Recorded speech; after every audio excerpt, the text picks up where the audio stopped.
Jina atau Mahawira. Dan sebagai murid dari Niganta, Upali suatu hari pergi menghadap ke Sambuddha, pergi menemui Sambuddha, ingin mengajak Sambuddha untuk berdebat atau ingin mengajukan sejumlah pertanyaan. According to Buddha's teaching, there are three types of karma or action: bodily action, verbal action, and mental action. Bodily karma, kaya karma; verbal action, verbal karma, vaci karma; and mental action, mano karma.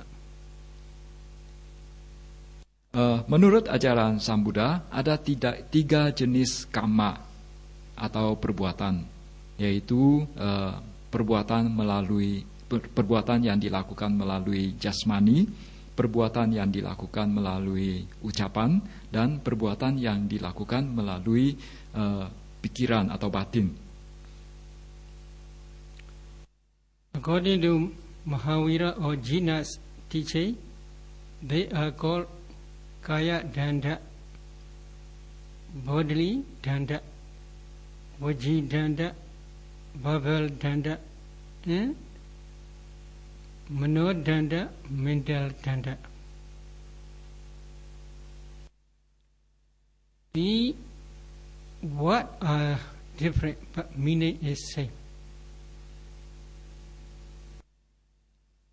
Menurut ajaran Jina atau Mahawira atau Niganta itu,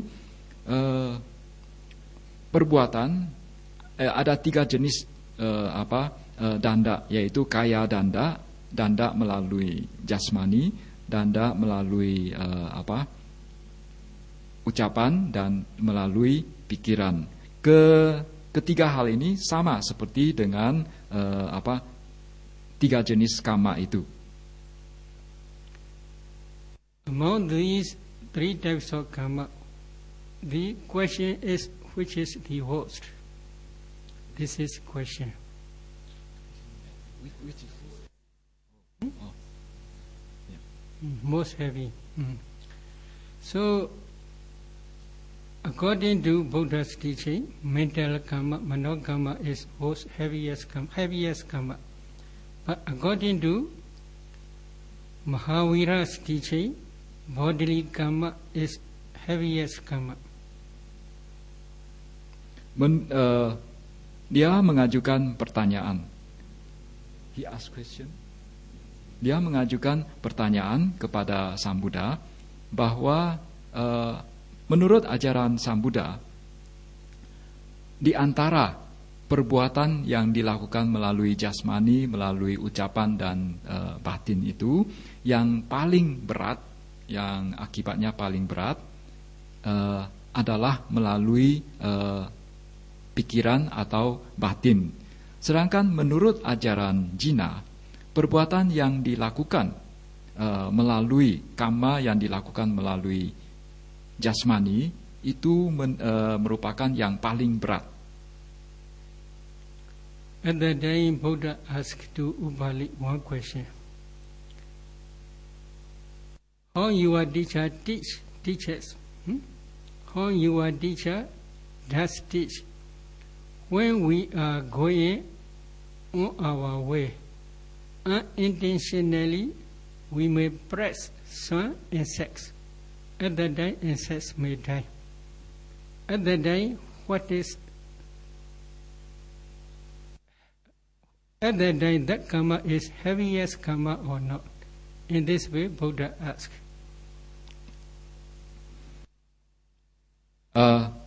Sang Buddha bertanya balik kepada Upali, bagaimana guru Anda mengajar kalian pada saat kalian berjalan di jalan dan kalian menginjak serangga? Apakah itu suatu perbuatan yang berat, yang paling berat? Kalian menginjak serangga tanpa sengaja, apakah itu suatu perbuatan yang sangat berat? At the day, unintentionally they press the insects. Because of this reason, there is no unwholesome karma. In this way, Upali informed to the Buddha. At the time, Buddha says, your previous speech and last speech is not balanced. They are not same.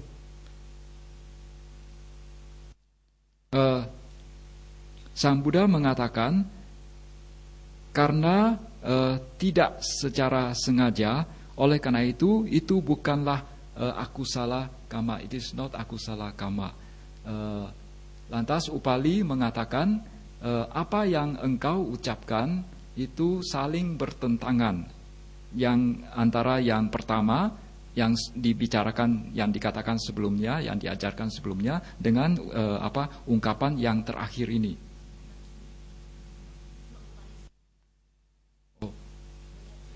Ya. Maaf, ya, jadi bukan Sang Buddha yang mengatakan, tetapi Upali mengatakan. Sang Buddha mengatakan kepada Upali bahwa apa yang Anda ucapkan itu bertentangan. Jadi saya ulangi bahwa Sang Buddha kan bertanya bahwa pada saat Anda berjalan di jalan, Anda secara tidak sengaja menginjak serangga. Serangganya mati. Dan apakah perbuatan itu merupakan suatu perbuatan yang berat atau tidak? Lantas jawaban Upali adalah itu karena tidak sengaja, itu bukanlah suatu akusala kama. Lantas Sang Buddha mengatakan apa yang Anda katakan tadi, bahwa guru Anda mengatakan bahwa yang paling berat adalah kaya danda, yaitu perbuatan melalui jasmani. Sedangkan yang terakhir, ya karena Anda sendiri menyangkal hal itu. Previously, Upali says, among three types of karma or danda, kaya karma or kaya danda, bodily action or bodily karma is heaviest karma. This is his first speech. Now, when Buddha asked again, while going on his way, on the way unintentionally means without mental karma, mano karma. Unintentional, there is still bodily karma because he pressed the insects. Unintentionally pressed insects, and insects pass away. At the day, if kaya danda or kaya karma is heaviest karma, at the day only kaya karma, not mano karma, mental karma. So that kaya karma or kaya danda must be heaviest unwholesome karma. But he says it is not unwholesome karma. In this way, he says, because of this reason, previous speech and next speech are not balanced. No concord. Jadi Sang Buddha mengatakan bahwa sebelumnya Anda mengatakan bahwa menurut ajaran guru Anda, yaitu Jina atau Mahavira, bahwa kaya danda atau kaya karma itulah yang menimbulkan akibat yang merupakan yang paling berat dan merupakan menimbulkan akibat yang paling berat. Lantas pada saat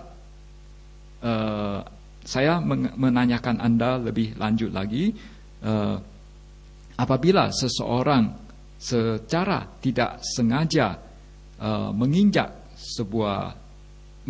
serangga dalam perjalanannya, menurut Anda itu bukanlah suatu akusala kama, dan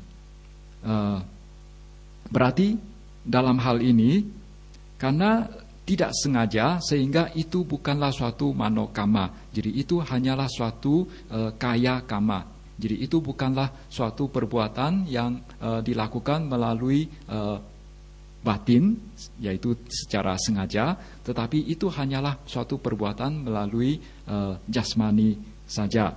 Jadi ungkapan Anda yang pertama bahwa yang paling berat adalah kaya kama, tetapi belakangan Anda menyatakan bahwa kaya kama bukanlah suatu yang paling berat. Jadi karena dikatakan bahwa kan tidak sengaja, sehingga bukan aku salah kama. In this case, there are many problems. You should consider carefully. Buddha permits bhikkhus to drink water after using water filter. After using water filter, that pure water you can drink. Buddha also permit to drink this water. But nowadays, many scientists, they investigate a lot. In that water, although they use water filter, in that water there are still bacteria. So is it possible to use? So Buddha also permit after using water filter, if water is pure, then you can drink. Then we drink according to Buddha's teaching. But while we are drinking, our mind must be pure. We are drinking only water. Not we are drinking the water with bacteria. We must have no intention to get these bacteria. Why? If we drink water unintentionally, or maybe accidentally, they may die inside our womb. We can do nothing. But if because of this reason we must not drink water, it is also impossible. Dalam hal ini memang muncul banyak masalah. Misalnya dalam hal biku, Sang Buddha membolehkan para biku untuk minum air yang sudah disaring. Jadi kalau airnya misalnya ada serangga atau ya ada makhluk lainnya, maka dia seyogianya menyaring dulu air tersebut, baru dia boleh minum. Tetapi ya dewasa ini ya karena para ilmuwan juga sudah menemukan bahwa walaupun airnya sudah disaring, di dalam air masih banyak didapati bakteri. Oleh karena itu dalam hal ini para biku tetap boleh menenggak minuman air tersebut. Yang penting adalah batin mereka itu murni. Jadi janganlah berpikir bahwa saya minum air ini untuk membunuh bakteri, karena kita tidak mempunyai niat untuk membunuh bakteri ini. Oleh karena itu boleh minum air ini, dan ya kita memang tidak bisa berbuat apa-apa karena bakteri ini ya kalau kita minum ya memang akan mati di dalam perut kita. Dan apakah dengan demikian kita tidak akan minum air? In the same way, there is another problem. While defecating or while urinating, in our feces or in our urine, there are many bacteria or worms. When they begin outside, they may die. Then, because of this reason, we must not defecate, we must not urinate. Is it possible? Masalah lainnya adalah pada saat kita kencing atau berak, ya membuang air besar, membuang air kecil, di dalam kotoran kita itu ada bakteri, juga ada sejumlah mungkin cacing dan sebagainya. Dan pada saat mereka misalnya masuk ke dalam di dalam WC, di dalam lubang WC, mereka akan mati. Dan apakah dengan demikian kita tidak akan buang kotoran? buang air besar, buang air kecil. Is it possible? Apakah mungkin? So if we have pure intention, just we cannot control. Because of this reason, we defecate, we urinate, no much problem. Mental action is very important. Jadi dalam hal ini yang penting adalah memiliki niat yang murni. Jadi kita tetap bisa membuang air besar, buang air kecil. Jadi yang paling penting dalam hal ini adalah batin kita.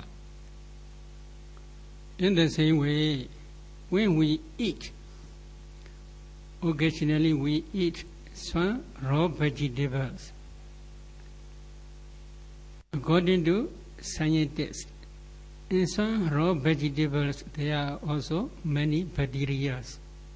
We cannot see, we cannot know, but we eat as a vegetable only. Our mind is pure. Because of this reason, there is no unwholesome karma. But we must reflect. To support this body and to be able to meditate for the attainment of Nibbana, we eat this food. Only such type of reflection Buddha gave. So if we reflect such type of reflection, and if we eat these raw vegetables with pure mind, no much problem. Like water. Pada saat kita makan sayur yang tidak dimasak atau sayur mentah, itu juga ada sejumlah masalah. Para ilmuwan juga menemukan bahwa di dalam sayur-sayur yang mentah tersebut masih banyak mengandung bakteri. Nah, dalam hal ini yang penting adalah batin kita murni, maka itu bukanlah suatu perbuatan yang bersifat akusala. Jadi pada saat kita makan sayur yang mentah tersebut, yang perlu kita lakukan adalah kita melakukan suatu perenungan bahwa saya makan ini tujuannya untuk menyokong badan saya, tujuannya untuk menyokong kelangsungan hidup saya, agar saya bisa bermeditasi, agar saya bisa mencapai nibbana. Maka apabila kita melakukan perenungan demikian, itu tidak masalah. In the same way, when we are eating medicine, we eat to cure our disease only. With such intention, if you eat medicine, if you have no intention to kill these worms or to kill these bacteria, no much problem. But if you have the intention, this is problem. Dalam hal minum obat pun demikian. Jadi pada saat kita minum obat, kita seyogianya merenungkan bahwa saya minum obat ini tujuannya untuk menyembuhkan penyakit saya. Jadi dengan niat demikianlah kita minum obat. Jadi bukan dengan niat saya minum obat ini dengan tujuan untuk membunuh bakteri. If a doctor wants to practice metta meditation, he can practice taking dear ones, neutral ones, and hatred ones. These are human beings, not bacteria. So taking these persons, he should first try to send metta to attain metta jhana. If he is successful metta jhana, taking these different types of beings as metta meditation object, if he can break down the barrier within 4 types of persons, himself, dear one, neutral one, and hatred one, at that time he can continue to practice taking all beings as meditation object. In all beings,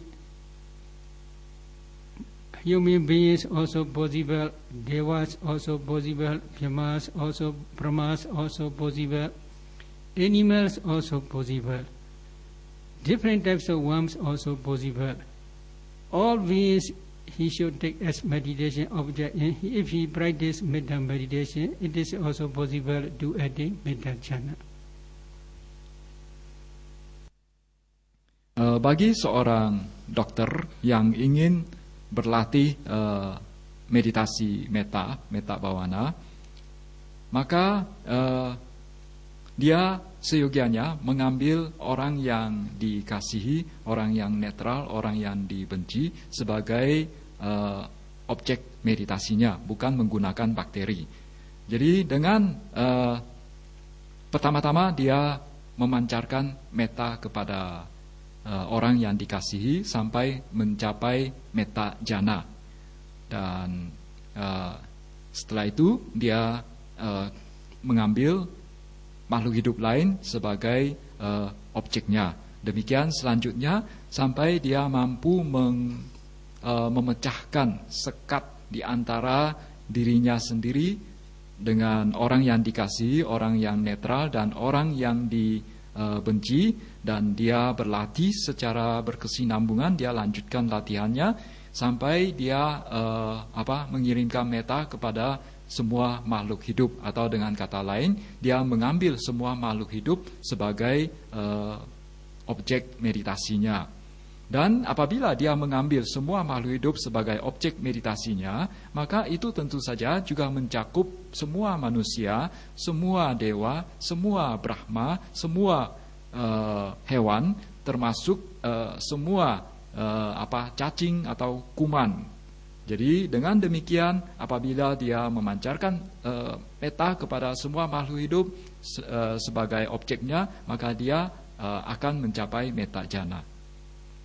However, when he is giving a medicine to the patients, if he had the intention to kill such and such worms, to kill such and such bacteria, this is problem, because he had intention.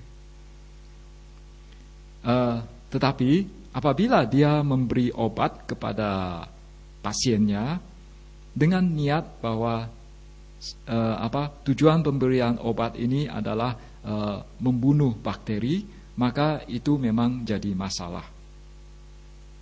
Therefore, to avoid such problem, he or she should order as a bhikkhu, and then practice meditation diligently for attainment of nibbana. It is best. Oleh karena itu, dia seyogianya diupasampada menjadi seorang bhikkhu saja. Dan apabila dia berlatih dengan tekun, maka dia pasti akan mencapai nibbana.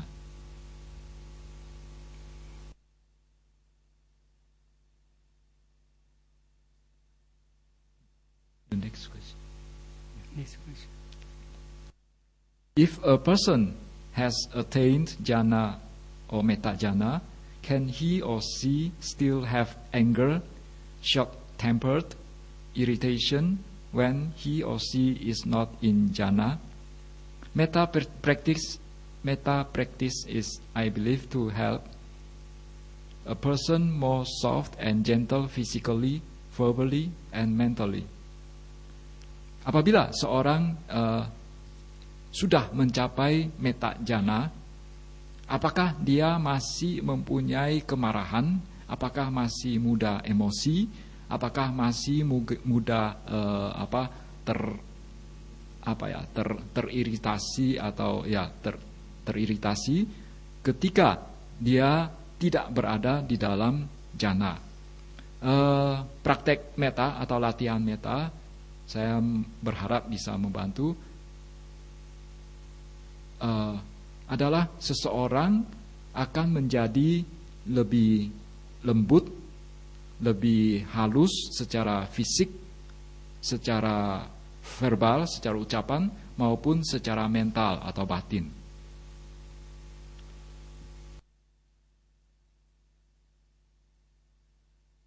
It depends on the meditator's ability. In this case, I want to relate one story about Venerable Sariputta.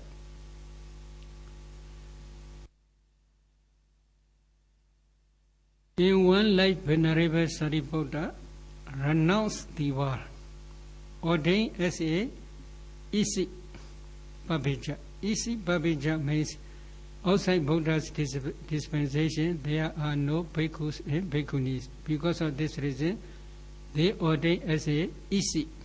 We call this is Isi. In the forest, he practiced Metta Jhana. How long he practiced Metta Jhana?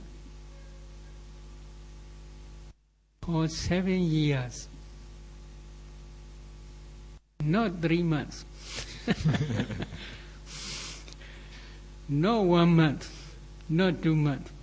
He practiced Metta Jhana for 7 years. Because of the power of this Metta Jhana. After that, he was reborn in Brahma world. Again, in Brahma world, he practiced Metta Jhana for 7 aeons, 7 kappas. Can you practice like that? Because of this, the power of this metta, when he was reborn again as a human being, he had no anger. This is his quality because of the power of those metta. If a meditator also can practice like Venerable Sariputta, it is possible when he emerged from Metta Jhana, he had no anger. It is possible. But if he practiced Metta Jhana for few days or few months only, then his Metta Jhana is not very powerful like Venerable Sariputta's Metta Jhana.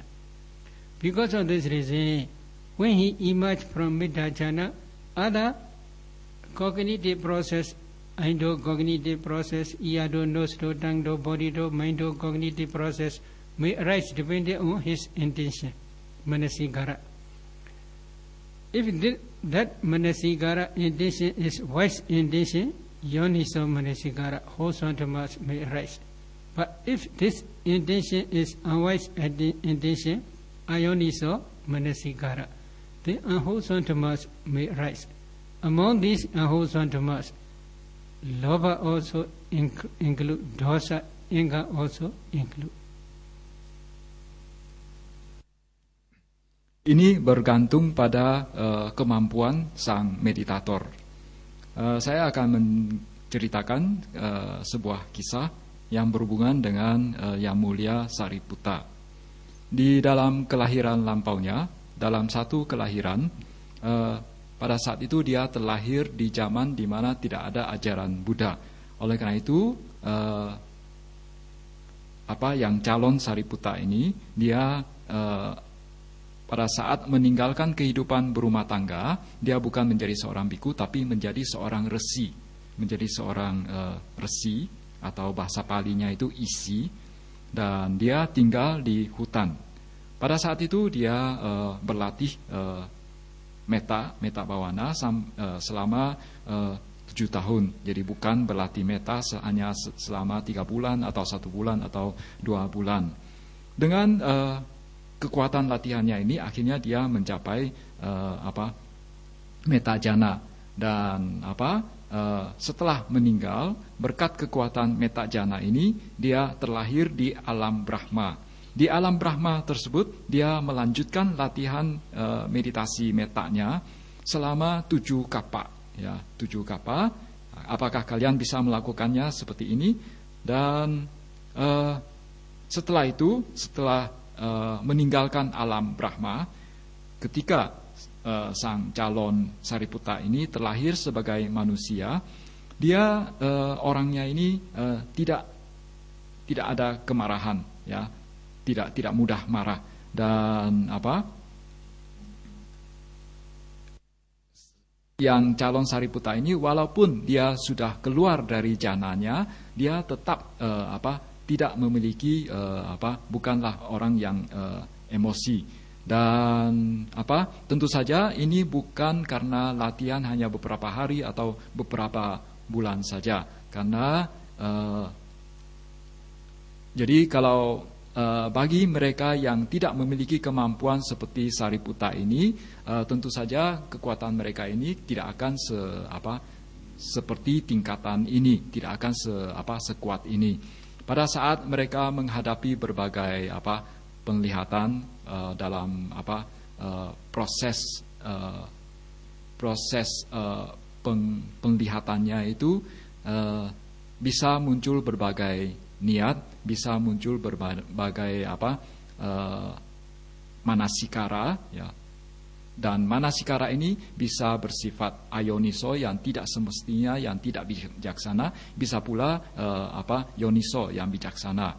Jadi apabila dia mempunyai niat dalam proses misalnya melihat atau proses menerima secara indriawi itu, muncul ayoniso manasikara atau perhatian yang tidak semestinya, maka akan disertai dengan loba dosa dan kotoran batin lainnya, maka itu tentu saja akan tetap marah. What is the reason?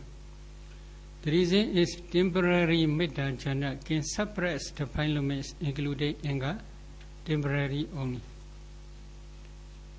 Cannot destroy completely without remainder. This is the power of jhana.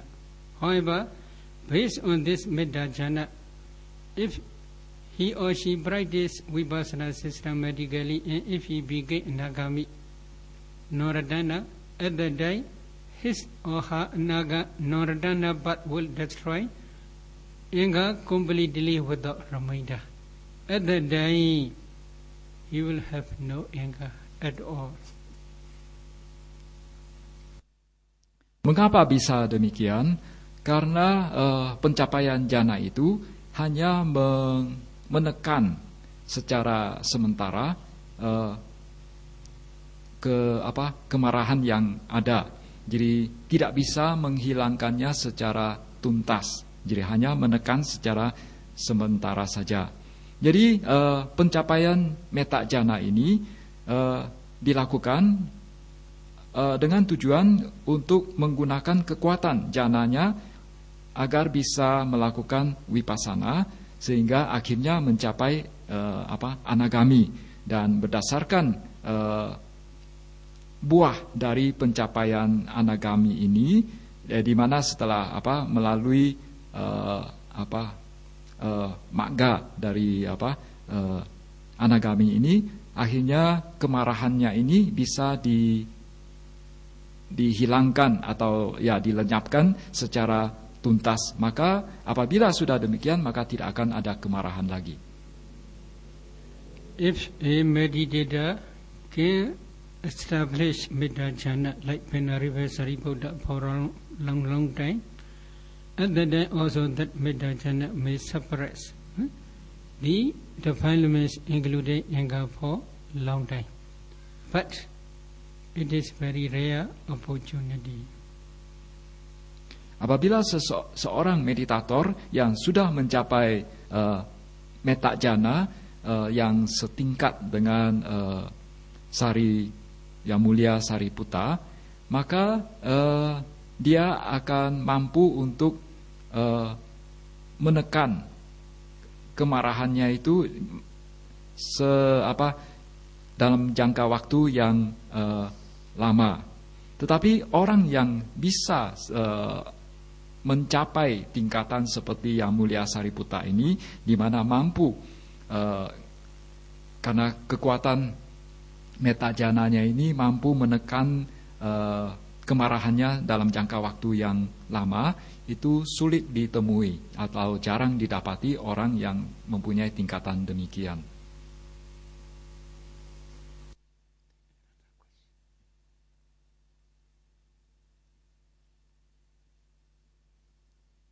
How can we use jhana to cure illness for ourselves and for others? Bagaimana kita bisa menggunakan jhana untuk mengobati sakit untuk diri kita sendiri dan untuk orang lain? Do you want to know? Kalian mau tahu? Then if you want to know, please wait for 5 minutes.